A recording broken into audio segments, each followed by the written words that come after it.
நேரடியா அமைச்சரவையில ஏற்க விரும்பல பங்கேற்க விரும்பலங்கிறது புரிஞ்சுக்க முடியுது. ஆனா ஆட்சியிலையும் பங்கு, அதிகாரத்திலையும் பங்குங்கிறது விசிக நெடுநாளா சொல்லிட்டு இருந்த கொள்கைதான். அப்படி இருந்தப்ப நீங்க தனிப்பட்ட வகையில சேர வேண்டாம் அப்படிங்கறதுல உறுதியா இருந்ததுக்கு என்ன காரணம்? இல்ல நாங்க அவங்களோட கூட்டணியே வைக்கலையே. நாங்க ஒரு ஆதரவு கேட்டிருக்காங்க, ஆட்சி அமைக்க நாங்க ஆதரவு தெரிவிக்கிறோம்.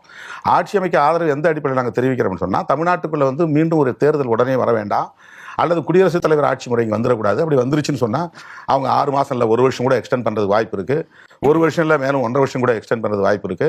அதன் மூலம் பிஜேபி அவங்க ஹோல்டை பெரிய அளவில் இங்க எஸ்டாப்ளிஷ் பண்றதுக்கு வாய்ப்பு இருக்கு. அந்த சூழலை நாங்க தடுத்தாகணுங்கிறது தான் எங்களுடைய நோக்கம். அதுதான் இடதுசாரிகளுடைய நிலைப்பாடு, அதுதான் விடுதலை சிறுத்தைகள் கட்சியுடைய நிலைப்பாடு, அதுதான் திமுகவுடைய கருத்தாகவும் இருந்திருக்க வாய்ப்பு இருக்கு. ஏன்னா எனக்கே ஆச்சரியமா தான் இருந்துச்சு. திமுக இவ்வளவு லிபரலாக இருக்கிறாங்க அப்படிங்கும்போது, ரொம்ப ஃப்ளெக்சிபிளாக இருக்கிறாங்கும்போது எனக்கு ஒரு அதிர்ச்சியாக தான் இருந்தது. இப்போ அவங்க என்ன செஞ்சிருக்கணும், நாமெல்லாம் ஒரு கூட்டணி, நமக்கு ஒரு மேண்டேட் மக்கள் கொடுத்துருக்குறாங்க. நாம் இன்னைக்கு 73 சீட்டுக்கு மேலே நம்ம வெற்றி பெற்றிருக்கிறோம். இந்த சீட்டு தாவேக்காவுக்கு எதிராக மக்கள் கொடுத்த இடங்கள் தான்.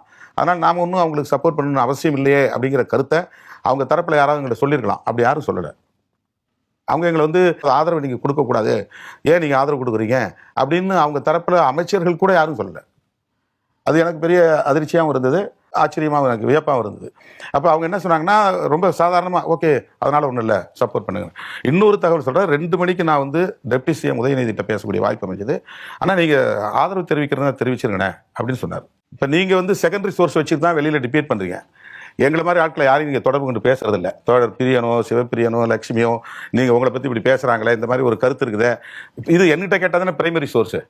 உங்களுக்கு யாரோ சொல்கிறாங்க, அதை வச்சுக்கிட்டு செகண்டரி சோர்ஸ் வச்சுக்கிட்டு நீங்கள் ஒரு கற்பனையை செய்தியாக பரப்புறீங்க. அப்போது எங்கள்கிட்ட டிஎம்கே ஆதரவு தெரிவிக்கக்கூடாதுன்னு சொல்லலை, தலைவர் சொல்லலை, அந்த அமைச்சர்கள் சொல்லலை. ஆதரவு தெரிவிக்கிறது ஒன்றும் தப்புன்னு அவங்க எந்த சிம்டம்ஸும் எங்கள்கிட்ட காட்டலை. அவங்களுக்கு என்ன பின்னணியில் என்ன நோக்கம் எங்களுக்கு தெரியாது. நாங்கள் தோழமை கட்சியாக இருந்தோம். நான் இன்னும் சொல்ல போனால் 2001 2004 வரலாம் அவங்களோட இருந்தேன். 2009 2015 வரலாம் அவங்களோட இருந்தேன்.